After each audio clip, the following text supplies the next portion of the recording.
Film की शुरुआत में हम एक प्यारी सी लड़की को देखते हैं जो अपनी गाड़ी को चलाती कहीं पर जा रही थी और थोड़ा सा परेशान भी थी। तभी उसे अपनी डॉक्टर की कॉल आती है जो कहती है, सेडी तुमने आज मुझसे मिलने आना था, आज हमारी अपॉइंटमेंट थी। मैं जानती हूँ तुम अपनी एक एम्प्लॉय की मौत की वजह से बहुत ज्यादा दुखी हो। सेडी कहती है, हाँ पर मैं ठीक हूँ, मुझे बहुत दुख हुआ, वो थोड़ी थोड़ी मेरे जैसी थी। डॉक्टर कहती है, तुम्हें जल्दी ये हादसा भूलना होगा वरना इन सबका तुम्हारे काम पर बहुत असर होगा। पर सेडी अभी भी कुछ भी भूल नहीं पाई थी। अब हमें इस कहानी में एक और कैरेक्टर को दिखाया जाता है जिसका नाम कोल था, जो कि एक किसान था और पौधों की दुकान पर काम करता था। सेडी भी एक पौधा खरीदना चाहती थी और किस्मत से वो कोल की दुकान पर पहुंच जाती है। अब जाते ही उसे एक पौधा पसंद आया था। कोल कहता है, अच्छा तो तुम्हें ये पौधा पसंद है, पर हाँ देखो इस पौधे को तुम्हें 2 या 3 दिन में पानी देना होगा वरना ये पौधा मुरझा जाएगा। सेडी कहती है, अरे नहीं, मैं फिर ये पौधा नहीं ले सकती क्योंकि मुझे अपने काम की वजह से घर से 2 या 3 महीने बाहर रहना होता है। कोल इसकी बात सुनकर कहता है, तो मैडम आपके लिए यहाँ पर कोई पौधा नहीं है क्योंकि कोई पौधा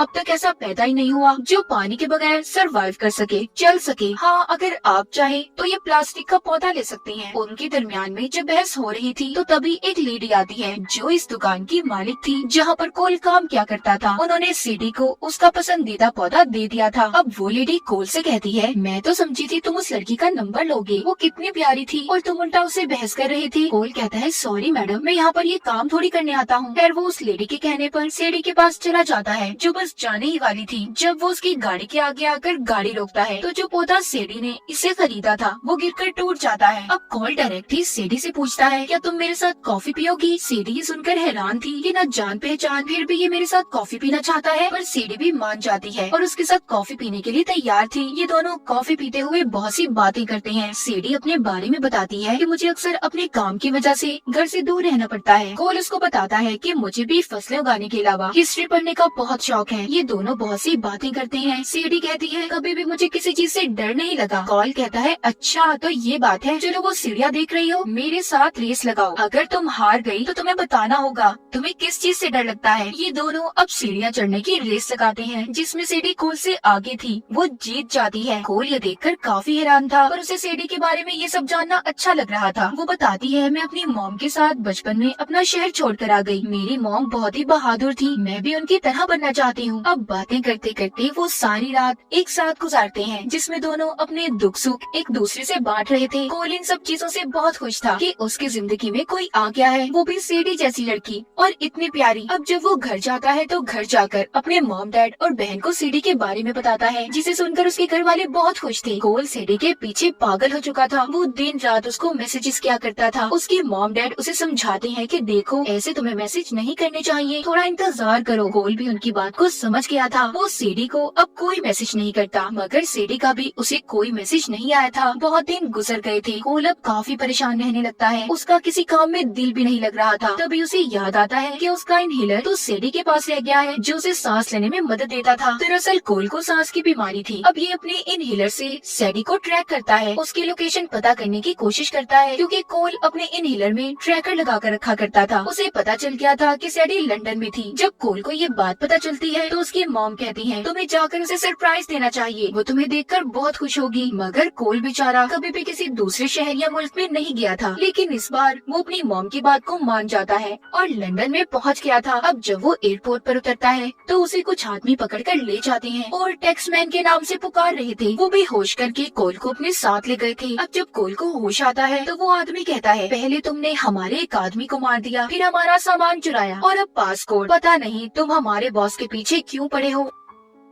कोल उस आदमी से कहता है, अरे नहीं यार, मैं कोई टैक्समैन नहीं हूँ, तुम्हें कोई गलत फहमी हुई है, मैं तो सीधा साधा सा एक किसान हूँ जो लंदन में अपनी दोस्त से मिलने आया था। वो आदमी कहता है, अच्छा तुम एक्टिंग अच्छी कर लेते हो मगर तुम अब हमसे नहीं बच सकते। कोल उसे कहता है, मैं झूठ नहीं बोल रहा, तुम मेरा पासपोर्ट भी चेक कर सकते हो। तभी वो आदमी कोल को और ज्यादा टॉर्चर अजियत देने के लिए उस पर एक कीड़ा छोड़ने वाला था। तभी उधर सीढ़ी आ जाती है जिसने उस जगह का दरवाजा तोड़ दिया था और आकर उस आदमी को पीछे से मार देती है। उसने चेहरे पर नकाब पहना हुआ था। कोल को भी उसने बचा लिया था और जब वो अपना नकाब उतार कर दिखाती है तो कोल कहता है सेडी तुम यहाँ पर क्या कर रही हो। सेडी कहती है ये सब मैं तुम्हें बाद में बताऊंगी। इसके बाद वो अपनी गन से वहाँ पर एक एक को मार रही थी और कोल को भी एक गन देती है। कहती है सबको मारना मेरे अलावा। वो यहाँ पर उसे अपने काम के बारे में बताती है। कहती है कि मैं CIA की एजेंट हूँ। हमारी एजेंसी के लिए इन्होंने जाल बिछाया था जिसमें तुम फंस गए। ये तुम्हें टैक्समैन समझ रहे हैं, पर इन्हें क्या लगता है मैं इनके जाल में इतनी जल्दी फंस जाऊंगी? ऐसा नहीं हो सकता। कोल ये सब बातें सुनकर परेशान था। वो सोचता है क्या सेडी ने उसे झूठ बोला। यहाँ पर हमें पता चलता है कि टैक्समैन कोई और नहीं बल्कि सेडी ही है। अब टैक्समैन की क्या कहानी थी ये हमें आगे जाकर कहानी में पता चलेगा, जिसको वो लोग ढूंढ रहे थे। पर खैर किसी तरह सेडी बचाकर कोल को ले आई थी। वो एक पहाड़ी से छलांग लगाकर दोनों एक बस में बैठ जाते हैं, जहाँ पर सेडी बस को चलाते हुए उन आदमियों पर गोलियां चला रही थी जो इनके पीछे आ रहे थे और उनकी बहुत सी गाड़ियों को टक्कर मारती है। एक गाड़ी में तो बहुत जोर से धमाका भी हुआ था। सभी गाड़ियां तबाह हो चुकी थी। तभी एक गुंडा बस के अंदर आ जाता है जो सेडी को मारने ही वाला था, लेकिन कोल ने सेडी की जान को बचा लिया था। दोनों उन गुंडों से बचकर आगे निकल गए थे। सेडी अब एक जगह पर बस को रोकती है। कोल उससे कहता है कि तुम झूठी हो, तुमने मुझसे झूठ बोला है, तुमने सब कुछ मुझे गलत बताया अपने बारे में। सेडी कहती है नहीं, मैंने तुम्हें वो सब बताया जो आज तक मैंने किसी को नहीं बताया था। जिस पर कोल कहता है ओ अच्छा,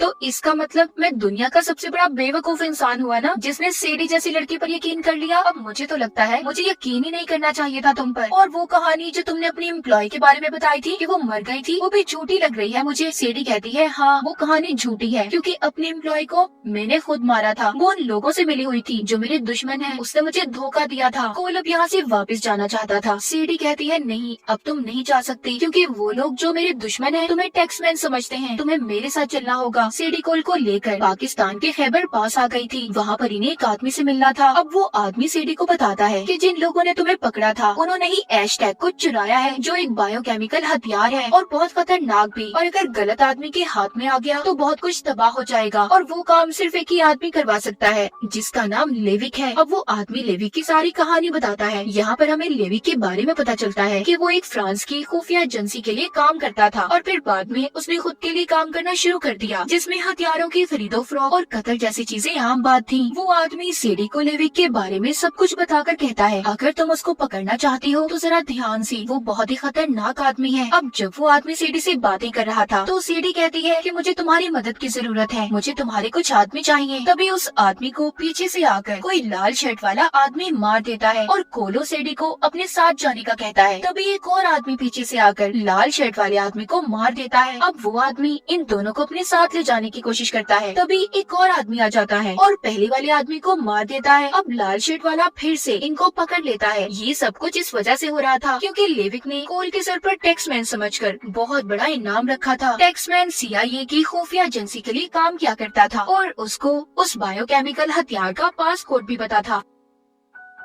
अब खैर किस तरह ये बचकर वहाँ से निकल गए थे। गाड़ी में जाते हुए सेडी कोल को बताती है ऐशटैग दरअसल एक बहुत ही खतरनाक हथियार है जिसका पासकोड सिर्फ मेरे एम्प्लॉय को पता था। वो इस बारे में लेविक को बताना चाहती थी, पर इससे पहले वो बताती मैंने उसे मार दिया और उस पासकोड को भी खत्म कर दिया। अगर लेविक ने उस पासकोड से हथियार को खोल दिया तो वो उसे बहुत से गलत कामों में इस्तेमाल करेगा। इतना बताकर सेडी कोल को बेहोश कर देती है। उधर लेविक ने कोल के सर पर भारी रकम का इनाम रख दिया था। अब सेडी प्लान बनाकर कोल को बांधकर लेविक के पास ले आई थी। कर कहता है ओ तो तुम टैक्समैन हो, मैं तुम्हारी हालत देखकर समझ सकता हूँ। एक वक्त में मैं भी CIA के लिए काम करता था। जब उनका काम निकल जाता है ना तो CIA वाले ऐसे ही अपने आदमी को छोड़ देते हैं। मेरे साथ भी सब कुछ ऐसे ही हुआ था। खैर छोड़ो, मुझे जल्दी से पासकोड बताओ। वहीं पर सेडी लेविक से कहती है जब तक तुम मुझे मेरे नाम के पैसे नहीं दोगे तब तक मैं इस पर नजर रखती हूँ। और इस तरह सेडी भी कोल के साथ लेविक के प्लेन में आ गई थी। मगर जल्दी लेविक के आदमियों को पता चल जाता है कि कोल और सेडी आपस में मिले हुए हैं और इस वजह से प्लेन में ही लड़ाई हो जाती है। सेडी बहुत ही बहादुरी से लेविक के आदमियों का मुकाबला कर रही थी, तभी उसे लड़ते हुए चाकू लग जाता है। वो जख्मी हो गई थी। ये देखकर अब कोल सेडी और बायोकेमिकल वाले ब्रीफकेस को लेकर चलते हुए प्लेन से छलांग लगा देता है। अब जब सेडी को होश आया था तो ये एक जंगल में थे। उसे ये जानकर बहुत अच्छा लगता है कि कोल ने उसकी जान बचा ली। अगली सुबह लेविक और CIA के आदमी इन दोनों की तलाश में थे क्योंकि इनके पास बायोकेमिकल हथियार वाला ब्रीफकेस था। ये दोनों जंगल में थे। अब वहाँ पर CIA और लेविक के आदमियों के दरमियान में लड़ाई हो जाती है। यहाँ पर सेडी सिर्फ एक ही चीज को बचा सकती थी, कोल को या फिर ब्रीफकेस को। उसने कोल को चुना था। अब लेविक के आदमियों को ब्रीफकेस मिल जाता है और CIA वाले